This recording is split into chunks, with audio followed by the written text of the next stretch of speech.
Time suggestion Jawahar Navodaya বিদ্যালয় প্রবেশিকা পরীক্ষা ক্লাস 6 কবে হবে? 13ই ডিসেম্বর 2025-এ হচ্ছে এবছর। তো সাপ পাবলিকেশন থেকে প্রকাশিত এই বইয়ের আজকে আমরা ক্লাস নম্বর 15-এ আছি। বিষয়বস্তু হচ্ছে অঙ্ক ক্লাস। তো এই অঙ্ক ক্লাসে আজকে আমরা কোন চ্যাপ্টারের উপরে অঙ্ক করব? আমরা আজকে ভেরি ইম্পর্টেন্ট কিছু সমস্যার সমাধান দেখে নেব। চলো, তোমরা সিডব্লিউ করবে খাতাতে, এবং ক্লাসের শেষে আমি তোমাদের একটা বিশেষ এইচডব্লিউ দিয়ে দেবো 100% দক্ষতা অর্জনের জন্য। তাহলে চলো চ্যাপ্টারের নামটা দেখে নেওয়া যাক। চ্যাপ্টারের নাম হচ্ছে মুদ্রা বিষয়ক সমস্যা। মুদ্রা বলতে আমরা যেটা বুঝি, আমরা যেটাকে টাকা বলে থাকি, তাই তো? আমরা যে টাকাটা বলি, এই টাকা কিন্তু মুদ্রা নয়। মুদ্রা বলতে যেটা বুঝি, এই যে 10 টাকার একটা নোট, এই নোটটার নাম হচ্ছে মুদ্রা। এই নোটটার নাম মুদ্রা। এই মুদ্রা বিষয় হচ্ছে 10 টাকার নোট কতগুলো আছে, 20 টাকার নোট কতগুলো আছে, এইসব বিষয়। তো এটা ভেরি ইম্পর্টেন্ট একটা অধ্যায়। এখান থেকে অঙ্ক কিন্তু পরীক্ষায় আসতে দেখা যায়, এবং এবছরও আসবে বলে আমার ধারণা।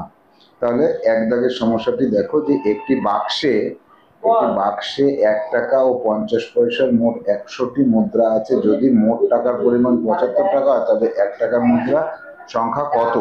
তাহলে একটি বাক্সে 1 টাকা 50 পয়সার মুদ্রা আছে কতগুলো করে সেটা বলা নেই। 1 টাকা 50 পয়সার মুদ্রা মোট 100টি আছে। যদি মোট টাকার পরিমাণ 75 টাকা হয়, 1 টাকার সংখ্যা কত? তাহলে আমি মনে করব 1 টাকার যে সংখ্যা, 1 টাকার যে নোট আছে সেটা আছে XT আছে, তাই তো? আর 50 পয়সা কয়টি আছে? 50 পয়সা আছে কতগুলো আছে? 50 পয়সা আছে 100টার থেকে এক্সট্রা কম হবে, এতটি হবে। তাহলে 1 টাকা 1 টাকার যে XT নোট আছে তাতে মোট কত টাকা হলো? XT গুণ 1 সমান X টাকা আছে। আর 50 পয়সা মানে কত জানো? 50 পয়সা মানে হচ্ছে 0.5 টাকা, তার সাথে গুণ হবে 100 মাইনাস X, এত। তাহলে কত হচ্ছে? টাকার পরিমাণটা কত হয়ে গেল? কারণ এই কয়টা 50 পয়সা গুণ এত টাকা, 50 পয়সা মানে 0.5 টাকা। তাহলে এখানে 0.5 এর সাথে গুণ করলে 50 মাইনাস 0.5 X, এত টাকা। তাহলে এই X টাকা 1 টাকাতে X টাকা হয়েছে, আর এখানে হয়েছে যোগ 50 মাইনাস 0.5X, এই দুটো টাকা মিলিয়ে কত হচ্ছে? 75 টাকা। তাহলে X থেকে 0.5X বিয়োগ করলে 0.5X থাকে, সেটা সমান 75 মাইনাস 50, এই প্লাসটা মাইনাস হয়ে গেল। তাহলে 0.5X সমান 25, X সমান 25 ভাগ 0.5, পয়েন্ট তুলে দিলে এখানে 10 হবে, 5 সমান 50। X ইকুয়াল টু 50, 1 টাকার নোট 50টি আছে, এই অপশানে রয়েছে দেখো 50টি। সঠিক উত্তরটা এইভাবেই নির্ণয় করতে হবে। তাহলে এইভাবে X ধরে তুমি সমাধান করে নেবে। সবসময় X ধরতে হয় না, অন্য কোনো উপায় পাইনি বলে X ধরলাম। এবার যাব 2 দাগের সমস্যা। একটি ব্যাগে 5 টাকা ও 2 টাকার মুদ্রার সংখ্যার অনুপাত 3:4। 3:4। যদি ব্যাগে মোট 88 টাকা থাকে, তবে 2 টাকার মুদ্রার সংখ্যা কত? আচ্ছা, 5 টাকা মুদ্রা আর 2 টাকার মুদ্রা, এদের অনুপাত কত আছে? 3:4। যখনই 3:4 থাকবে, অনুপাত পেলে আমরা কি করব? 3XT আছে, আর এটা আছে 4XT। তাহলে 3XT 5 টাকার মুদ্রায় মোট কত টাকা হয়? এই 3XT 5 টাকার মুদ্রা এক একটায় 5 টাকা করে হলে তাহলে 15X টাকা হয়। আর 4XT আছে কয় টাকা? 2 টাকার মুদ্রা, মোট কত টাকা হয়? 8X টাকা হয়। তাহলে এইখানে 15X টাকা প্লাস 8X টাকা, এই দুটো মিলিয়ে কত হচ্ছে? এই দুটো টাকা মিলিয়ে মোট 88 টাকা হচ্ছে, তাই তো? তাহলে 15 আর 8 23, 23X ইকুয়াল টু 88। এখানে তাই বলেছে তো যে মোট 88 টাকা হয়, তবে 2 টাকার মুদ্রার সংখ্যা কত? তাহলে X ইকুয়াল টু কত? X ইকুয়াল টু 88 ভাগ 23। এখানে মনে হচ্ছে মিলবে না, ঠিক আছে? এখানে একটু সংখ্যার পরিবর্তন করে দেব আমি, যে একটি ব্যাগে 2 টাকা ও 5 টাকার মুদ্রা 3:4, 4 দুগুণে 8, 3 5 15, 15 আর 23। তাহলে 23 যদি হয়, তাহলে 3 20 60, আর 3 3 69, 4 20 80, আর 92 টাকা করে দাও। এখানে এখানে 92 টাকা করে দাও। অঙ্কটা একটু চেঞ্জ করে দিলাম, হ্যাঁ, তা নাহলে পয়েন্টে চলে আসছে। তাহলে এখানে এটা 92 যদি করে দাও, এটাও 92 করে দাও। এইখানে না, এখানে তো 8x, তাহলে এখানে 92 করে দাও, এখানেও 92 করে দাও। তাহলে 4, x = 4। এবার বলেছে 2 টাকার মুদ্রার সংখ্যা কত? 2 টাকার মুদ্রা হচ্ছে 4xt। তাহলে 4x = কত? 4 গুণ 4 সমান 16টি। 16টি সি অপশনে আছে। এখানে সংখ্যাটা একটু পাল্টাবে, কিন্তু পাল্টে দাও, এখানে 92টি করে দাও। যাদের কাছে বই আছে তোমরা বইয়ের মধ্যে এই জায়গাটা সংখ্যাটাকে কেটে 92 করে নাও। এই ধরনের অঙ্ক কিন্তু ভেরি ভেরি ইম্পর্টেন্ট অঙ্ক, পরীক্ষায় আসার মতো। সংখ্যাটা জাস্ট মেলে নি। এবার যাব পরবর্তী সমস্যা 3 দাগে। 3 দাগের সমস্যাটা দেখো তো কি আছে। 50 পয়সা, 25 পয়সা, 10 পয়সা, এই তিনটে মুদ্রার মূল্যের অনুপাত এত। যদি মোট মুদ্রার সংখ্যা এতটি হয় তবে 25 পয়সার মুদ্রার সংখ্যা কত? তাহলে মূল্যের অনুপাত, তাই তো? আচ্ছা, তাহলে 50 পয়সা, এটা ভেরি ভেরি ইম্পর্টেন্ট, এটা very very very very important. তাহলে এখানে কি পাচ্ছি? 50 পয়সা, 25 পয়সা, 10 পয়সা, এদের অনুপাত হচ্ছে 5:3:1। এইটা মনে করে মূল্য হচ্ছে 5x, এটা হচ্ছে 3x, এটা হচ্ছে 1x। আচ্ছা, 5x এ কি হচ্ছে? 5x মানে হচ্ছে 50 পয়সা মানে হচ্ছে 5x ইন্টু 2, দুটো 50 পয়সা 1 টাকা হয়, তাহলে 10x, 10x টা 10xt আছে। আর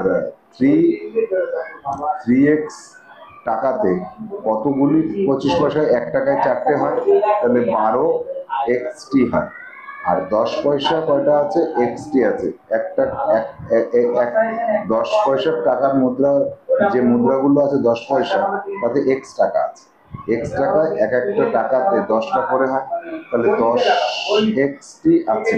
তাহলে 1 টাকাতে 10টা মুদ্রা হয়, তাহলে x টাকাতে 10টি মুদ্রা হয়। এবার এইগুলোকে যোগ করো। 10x plus 12x plus 10x equal to কত হয়? 10 10 20, 32x হয়। এই 32x, এই যে এত মানে হচ্ছে 180টি। তাহলে 32x ইকুয়াল টু 180। তাহলে x ইকুয়াল টু কত? 180 ভাগ 32। তাহলে 5 3 6 18, 18 আর 6 দুগুণে 12, 192 করতে হবে। এটাকে 192 করে দিলাম আমি, 192 করে দাও। তাহলে 6 দিয়ে এই x ইকুয়াল টু 6। এবার বলেছে যে 25 পয়সার মুদ্রার সংখ্যা কত? 25 পয়সার মুদ্রার সংখ্যা তো 12x, তাহলে 6 ইন্টু 12, 6 12 72টি হবে। তাহলে 25 পয়সার মুদ্রা 72টি কোথাও নেই, এখানে আমি একটা যে কোনো একটাকে 72টি করে দিলাম। এই যে 180কে, এই যে 4টে 5 দুগুণে 10, 3 4 12, 10 আর 12 22, আর 10 32। তাহলে এই 32 দিয়ে তো ভাগ করা যাচ্ছে না, যেহেতু ভাগ করা যাচ্ছে না সেহেতু আমি এই জায়গার সংখ্যাটাকে একটু চেঞ্জ করে দিলাম। তোমরা নিজেরা যখন আমি HW দেব যে 100% দক্ষতা বাড়ানোর HW, সেক্ষেত্রে তোমাদের কিন্তু এরকম মনে মনে এখানে সংখ্যাটা ধরতে হবে।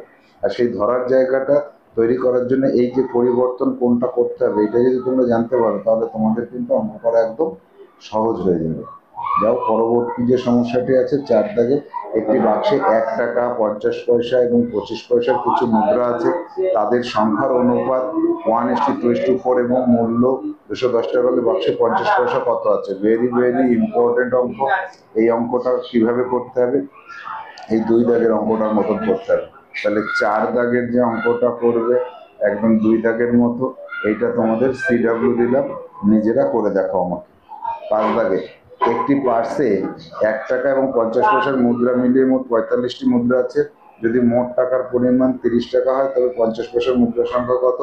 5 দাগেরটা হচ্ছে CF, 1 দাগের মতো। 1 দাগের অঙ্ক যে পারবে সে 5 দাগেরটা পারবে। এটা CW তে নিজেরা আমাকে করে কমেন্টে জানাও যে উত্তর কত আসছে। 6 দাগে একটি থলিতে 1 টাকা 50 পয়সা আছে। 1 টাকা ও 50 পয়সা, 50 পয়সার মুদ্রার সংখ্যা 1 টাকার মুদ্রার সংখ্যা দ্বিগুণ। থলিতে মোট 20 টাকা থাকলে 1 টাকা। এটা ভেরি ভেরি ইম্পর্টেন্ট অঙ্ক, আমি করে দেবো এই অঙ্কটা। দেখো, 1 টাকা এবং 50 পয়সা, 50 পয়সার মুদ্রার সংখ্যা 1 টাকার মুদ্রার সংখ্যা দ্বিগুণ। তাহলে আমি ধরে নেব 1 টাকার মুদ্রা আছে সমান সমান এক্সটি, সুতরাং 50 পয়সার মুদ্রা আছে 2xt। তাহলে 2xt যদি থাকে তাতে কত টাকা হয়? আচ্ছা, টাকার মধ্যে মোট 20 টাকা আছে, তাই তো? তাহলে এই এক্সটিতে কত টাকা হয় জানো? 1 টাকায় এক্স টাকা হয়। আর 2xt-তে কত হয়? দুটো দুটো করে হলে 1 টাকা হয়, তাহলে 2xt-তেও এক্স টাকা হয়। তাহলে এক্স প্লাস এক্স, এই দুটো টাকা একসাথে মিলিয়ে 20 টাকা হয়।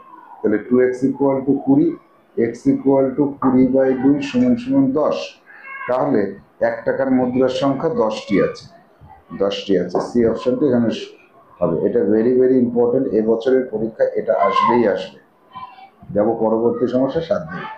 1 টাকা, 50 পয়সা এবং 25 পয়সার মুদ্রা আছে, তার মোট মূল্য 225 টাকা। যদি তাদের সংখ্যার অনুপাত এত হয় তবে 50 পয়সার মুদ্রা কত? কোন অঙ্কটার মতন এটা আছে দেখো তো, এই অঙ্কটার মতো 3 দাগের মধ্যে। তাহলে 3 দাগের অঙ্কটার মতো করে তুমি নিজে সিডাব্লিউ করে আমাকে কমেন্টে জানাও উত্তর কত এসছে। যদি এখানে দেখা যায় যে এই 225-কে ভাগ করতে গিয়ে অসুবিধা হয়, ভাগ করা যাবে এরকম একটা সংখ্যা নিজেকে বসিয়ে নিতে হবে। যাবো 8 দাগে। একটি ব্যাগে 1 টাকা এবং 5 টাকার মুদ্রার অনুপাত 2:3। যদি মোট টাকার পরিমাণ 85 টাকা, তাই 5 টাকার মুদ্রা কত? এই অঙ্কটাও তোমাদের সিডাব্লিউ থাকবে। ভেরি ভেরি ইম্পর্টেন্টের মধ্যে সিডাব্লিউ থাকলে একটু আগেই করে দিয়েছি, এটা করে দেখো। 9 দাগ। একটি বাক্সে 50 পয়সা এবং 25 পয়সার মুদ্রা আছে। 25 পয়সার মুদ্রার সংখ্যা 50 পয়সার মুদ্রার সংখ্যা 3 গুণ। মোট 60 টাকা হয়, তবে 50 পয়সা। একটু আগে করে দিলাম, আবার করে দিচ্ছি, দেখো সংক্ষেপে করে দিচ্ছি। তাহলে 50 পয়সার মুদ্রা এবং 25 পয়সার মুদ্রা আছে। 25 পয়সার মুদ্রার সংখ্যা 50 পয়সা 3 গুণ। তাহলে 50 পয়সা আছে এক্সটি আর 25 পয়সা আছে 3xt। আচ্ছা, 50 পয়সাতে কি হচ্ছে? এক্সটি 50 পয়সায় কত টাকা হয়? দুটো করে, মানে দুটো 50 পয়সায় 1 টাকা হয় যদি, তাহলে এইটা হয়। আর এই 3x-এ 4টে করে 25 পয়সা হয়, এই দুটো যোগ করলে 60 হয়। সেখান থেকে x ইকুয়াল টু কত বের করো। আর বলেছে 50 পয়সার মুদ্রার সংখ্যা কত? 50 পয়সাতে এক্সটি নিয়েছি, এক্স এর মান বের করলে বেরিয়ে যাবে। সিডাব্লিউ থাকবে। সিডাব্লিউ করে দেখাও, পরীক্ষা এসে গেছে, এখন তোমাদের এইগুলো নিজেদের করতে হবে। পরে আমাকে কমেন্টে জানাবো। আর যারা আমাদের কাছে সরাসরি অনলাইনে পড়ছো তারা আমাকে বলবে, যদি তোমার পড়তে গিয়ে কোনো অসুবিধা হয় তাহলে আমি বলে দেবো আবার। 10 দাগ। একটি পার্সে 1 টাকা 50 পয়সা 25 পয়সার মুদ্রার মূল্যমান সমান। যদি মোট 120 টাকা হয় তবে মোট মুদ্রার সংখ্যা কত? আচ্ছা, 1 টাকা এক্সটি ধরো, ঠিক আছে? এক্সটি 1 টাকা সমান সমান হচ্ছে কত? এক্সটি 1 টাকা মানে হচ্ছে এক্স টাকা। আবার তাহলে মূল্য কিন্তু প্রত্যেকের সমান, তাহলে 50 পয়সাও কিন্তু এক্স টাকা আছে। এক্স টাকায় কয়টা 50 পয়সা হয়? দুটো হয়। আর 25 পয়সাও এক্স টাকা আছে, কয়টি হবে? 4xt। তাহলে 4xt। আচ্ছা, তাহলে এই অঙ্কটা আরো সহজে করা যায়। যদি বলছে যে মূল্যমান, আর এটা ভেরি ভেরি ইম্পর্টেন্ট অঙ্ক, সংক্ষেপে করা যাবে একদম। তাহলে পয়সার মূল্যমান যদি সমান হয়, মোট 120 টাকা আছে, সবকটাই কত করে আছে? 40 টাকা করে আছে। সবকটা 40 টাকা করে আছে। তবে এই 40 টাকার মধ্যে 1 টাকা কতগুলো আছে? 1 টাকা আছে 40টি। 50 পয়সা কত আছে? 40, দুটো করে থাকে, 1 টাকায় দুটো হয়, 80টি। আর 25 পয়সা কত আছে? 40 × 4 সমান 160টি। তাহলে মোট হচ্ছে 40 প্লাস 80 প্লাস 160। তাহলে 80 আর 40, 120, 220, 280টি। 280টি। ডি অপশনটি সঠিক। তাহলে তোমাদের এইচডব্লিউ দিলাম। এই 10টি অঙ্কের মতন করে পুনরায় নতুন 10টি অঙ্ক গঠন করো এবং তার সমাধান করো। তাহলে তোমার অনেক দক্ষতা বেড়ে যাবে। পরবর্তী ক্লাসে দেখা হবে। আজকের মতো ক্লাস এখানে শেষ করছি।